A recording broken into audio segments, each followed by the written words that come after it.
स्वागत है आपके डरावने सपनों की दुनिया में, जहां खौफ छिपा रहता है और बुरे सपने हकीकत बन जाते हैं। मैं हूं गुमनाम, आपका मेजबान, और मैं आपको आमंत्रित करता हूं एक ऐसी दुनिया में जहां रहस्य और डर का सामना होगा। यहाँ हम उन कहानियों को सुनाएंगे जो आपके दिल की धड़कनों को तेज कर देंगी और रूह को कंपा देंगी। प्राचीन श्रापों से लेकर भूतिया आत्माओं तक, हर कहानी आपको अज्ञात के गहरे अंधेरे में ले जाएगी। अगर हिम्मत है तो लाइट्स बंद करें, आराम से बैठें और तैयार हो जाएं उन सायेदार कहानियों के लिए जो आपको सोने नहीं देंगी। तो चलिए शुरू करते हैं। सदियों पहले एक सुनसान गांव के किनारे खंडहर जैसा एक विशाल घर था, जिसे गांव वाले भूतिया मानते थे। उस घर में एक खौफनाक जिन्न का वास था, एक प्राचीन खतरनाक आत्मा जो अंधेरे से बंधी हुई थी। जिन्न की कहानी गांव में वर्षों से सुनी जाती थी, लेकिन कोई भी उस पर विश्वास करने की हिम्मत नहीं करता था।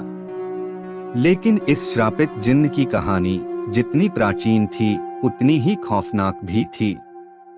उस जिन्न की आत्मा को सदियों से किसी इंसान की तलाश थी। एक दिन अजीम नाम का एक युवक अपने दोस्तों सारा और इमरान के साथ उस गांव में आया। उनकी मंशा थी कुछ समय गांव में बिताने की, और उन्होंने सस्ते किराए पर उस खंडहर घर में रहने का फैसला किया।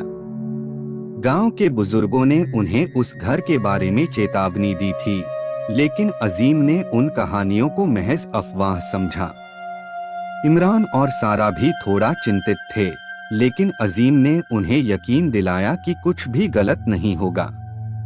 पहली रात सब कुछ शांत था, लेकिन जैसे ही रात गहराने लगी, हवा में अजीब सी ठंडक आ गई। सारा ने कमरे में हल्की सी सरसराहट सुनी, जैसे कोई बहुत धीरे धीरे चल रहा हो। उसने इमरान और अजीम को जगाया। क्या तुमने ये आवाज सुनी? इमरान, जो पहले से ही डरा हुआ था, अब बुरी तरह घबरा गया।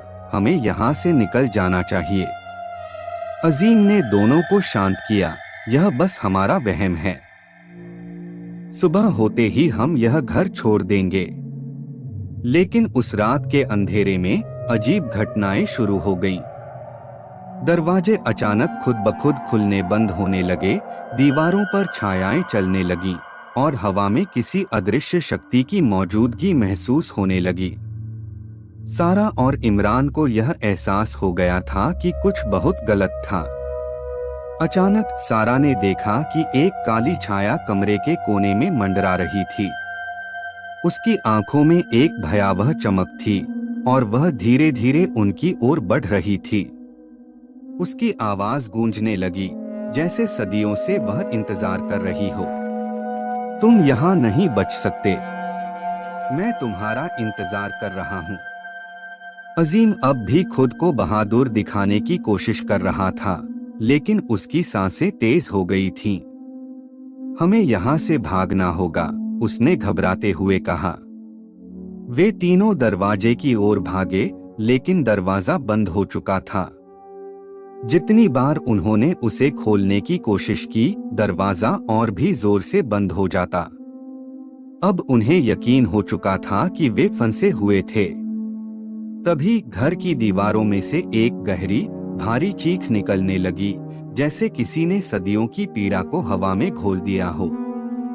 जिन्न अब पूरी तरह प्रकट हो चुका था। उसका विकृत शरीर और उसकी लाल, खौफनाक आंखें अब बिल्कुल स्पष्ट दिखाई दे रही थीं। सारा चीख पड़ी, वो हमें मारने आ रहा है। इमरान की हालत और भी खराब हो गई थी। वह जितनी तेज भागने की कोशिश करता, जिन्न उतनी ही तेजी से उसके पास आता गया। अचानक जिन्न ने उसे अपनी नुकीली उंगलियों से पकड़ लिया। इमरान ने चीखने की कोशिश की, लेकिन उसकी आवाज दब गई। जिन्न ने उसे हवा में उठाया और जमीन पर जोर से पटक दिया।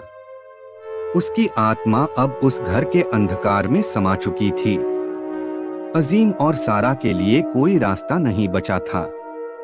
जिन्न अब उनके सामने था, हर कदम पर उनकी आत्माओं को जकड़ता हुआ।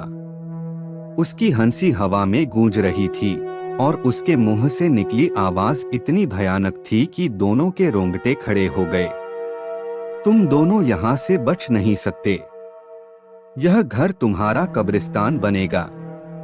अजीम ने सारा का हाथ पकड़ लिया और उसे खींचते हुए दूसरी मंजिल की ओर भागा, लेकिन उनकी हर कोशिश नाकाम रही।